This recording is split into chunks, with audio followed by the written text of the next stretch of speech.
Oh,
o te whatalawhatu Samoa e lo whawhonga tāpoi mai.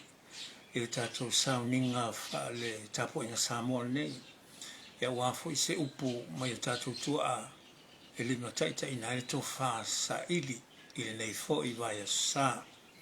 E vai a vea ilo leo e whai masui o mātou o suli o tangaloa e whatalawhatu ai. Whatalawhatu le tāpoi inga mamana a o sina sina o le atunu. E le ngata I Samoa nei a whapea fo I atunu I whafo. Ia tāpua inga wha le atunu. Ia olpa I alawa le I tama mao lātou a inga mao lātou tama. Tu mua mapule I tu au ma lātaua a inga I le tai ma le wa au whono ti. I mātou te whatalawhatu ai tālofa lava. O le tātou penga launga nei whaingoina o le taunu o mai o Misiogale Samoa. O le mata upo le vai aso nei pe on fata tia mai le vai aso taluai. O le ola e faavavau. O le ola e faavavau. Le o le atala noa le Samoa o le matai ia ma le pālangi o le Misiogale. O le tātou launga fo I lava na. O le ola e faavavau. Le ufisili le Samoa le matai I le pālangi o le Misiogale. Na e whai mai le vai aso taluai o le talia o Iesu o le kima le tatala le nā I le ola e whaavavau. O le talia o Iesu o le awalana e te ofi atua I le ola e whaavavau. O le ala o fesili le matai Samoa le matai. E iei se kaimi whaakulanga inga e ki karia I ngā Iesu o ngā e maua leo leo lai whaavau. Whakaika inga e ka kaunga o karia inga Iesu pe kausanga, lua kausanga o ngā o maua leo leo lai whaavau. E se kulanga whapea ngā ele melea. Iei. O le ola e whaavau o le taimia e te talia ina I le ola e whaavau. O le taimi fōi na e te talia ina Iesu o le taimi fōi na e te maunga I le ola e whaavau. O lo talia ina Iesu ia o lo maua fōi na o le ola e whaavau.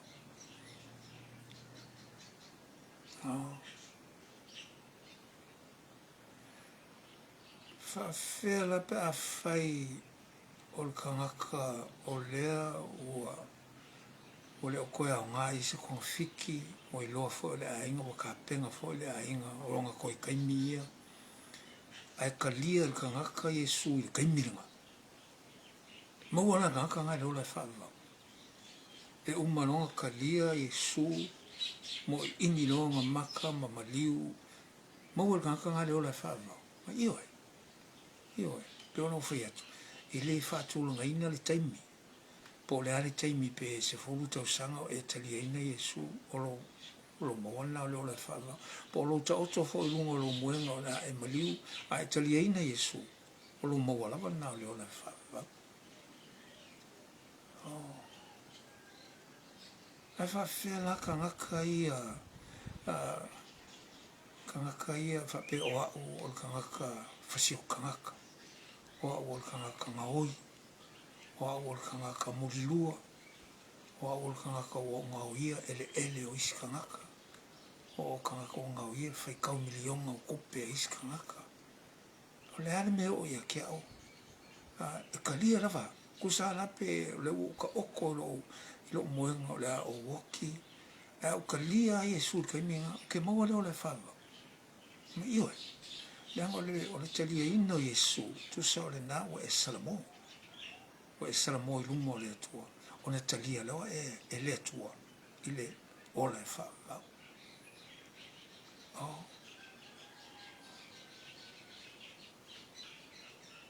Whiala i le ola e whawa a voi le whai mai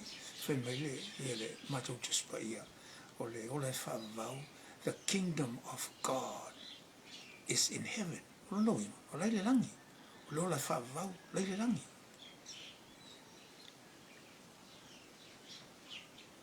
ai whawhiwhea la ma kou ia le i whaisi ma kou ia ngā oi ma kou ia whasio kangaka ma kou ia o whea me o i mako mau ke o le si mea i ngai o tau la tau te o le mele ta o se oli o le mena lai e mumu o le afi i le ao ma le po o le mela na e lafo iei tangata i a whanonga kita i ma tangata i le Italia ina Yesu o lano inga tangata na i le isala mo i a lato wangsala o tangata la na e lafo ai i le afi le ai mumu le ao ma le po le fai mai ele matou tusi fai mai o le mea o loo iai le tangitui ma le lili vaunifu o nā la e o iai tangata ia e le Italia ina Yesu ma le isala mo tangata i le o le malo o le atua i le langi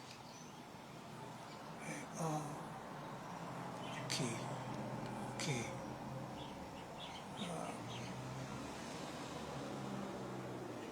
ma kou la leise mako me whapenga leise mako me whapenga o le mele ka ue o kou o le ola e whavau o le mea ngai ka ue ma kou o le koe foi i a kangaloa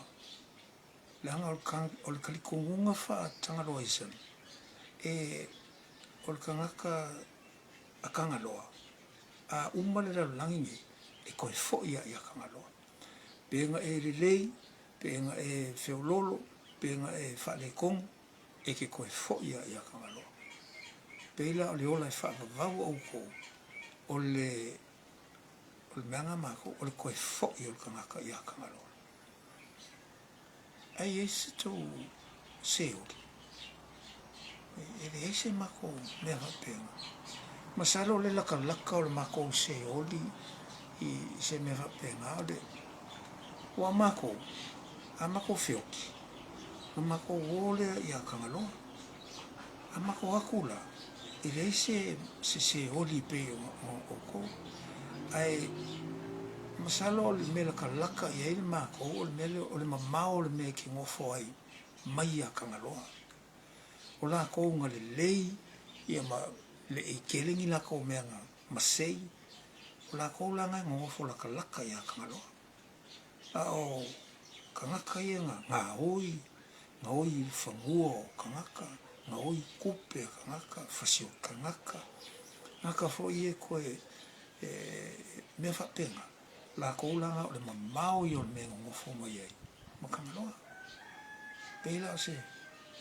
pene makire ka ua fo se whaksalanga le anga e alanga mamao o le e koe alu e koe fo wai mai inga ia o inga ia i mea e kakaunga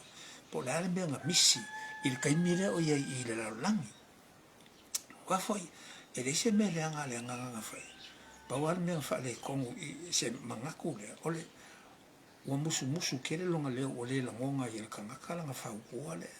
wafo o kangaka fai mai ua musu inga leo mako e le anganga o kangaloa masalo la o le leo kele o le anganga ai a whaale akua o le anganga whaale akua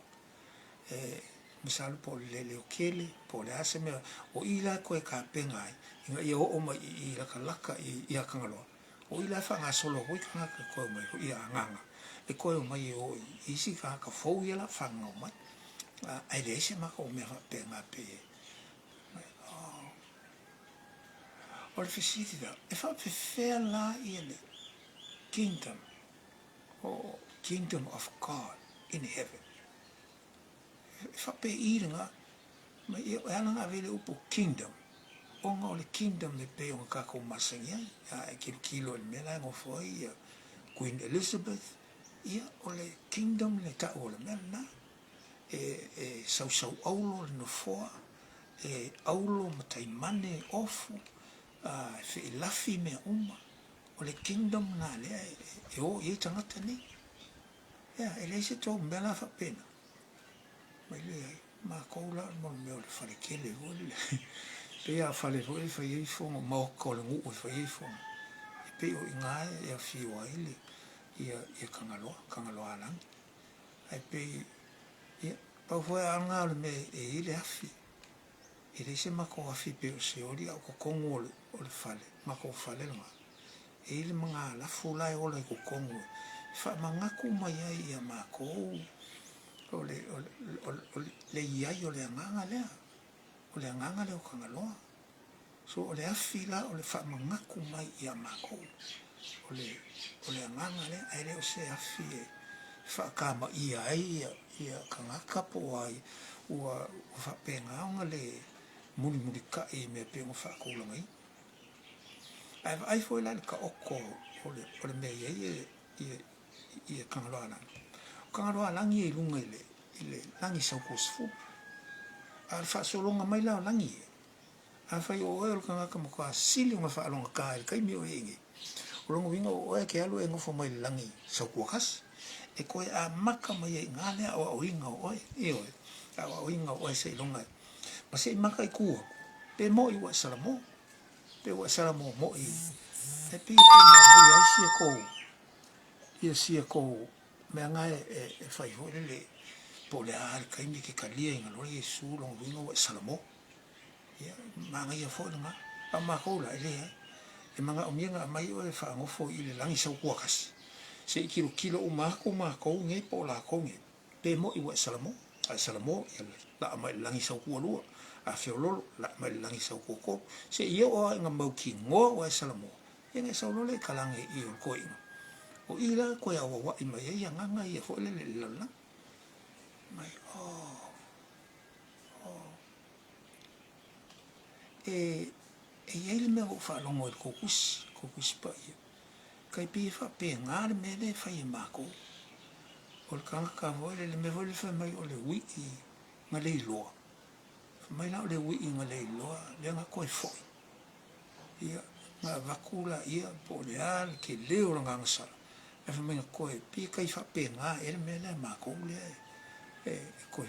e ko fo ia ka malo mai ia ai pi e apa ka ko ka ngo le nga le ya so mai o le i tai fa pe na le wingo le mena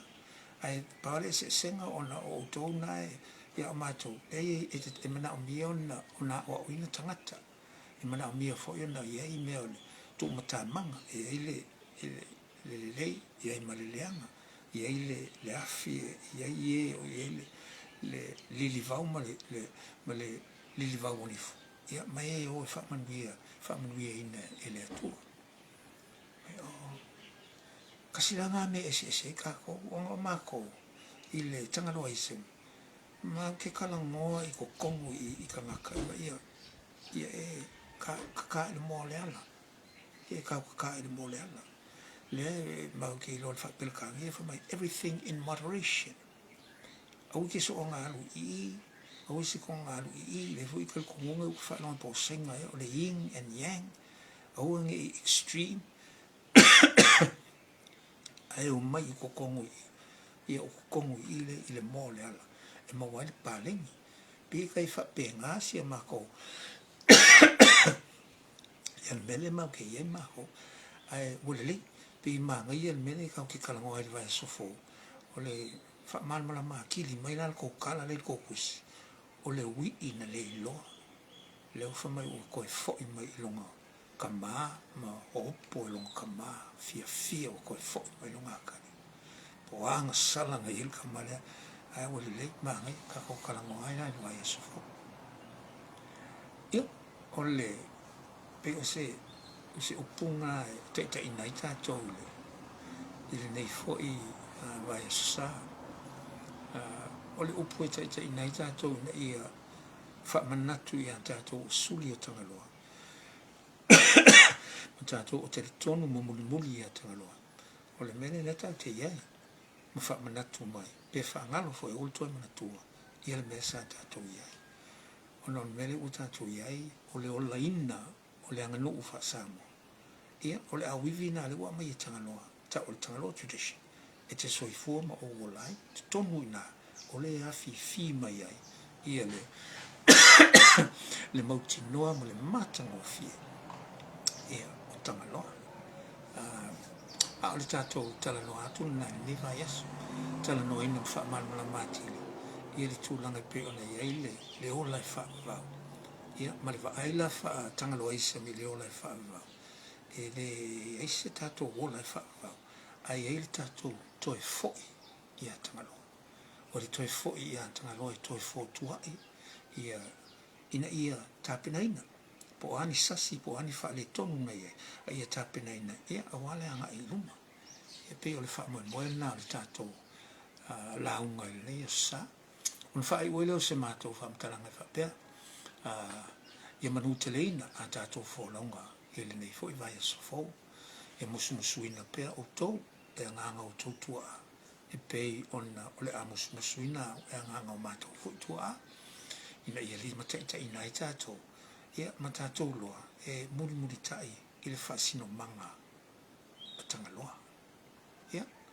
manu ia te le lava ia whaasaunga o te toe o le nei sāpati soifua ma ia manu ia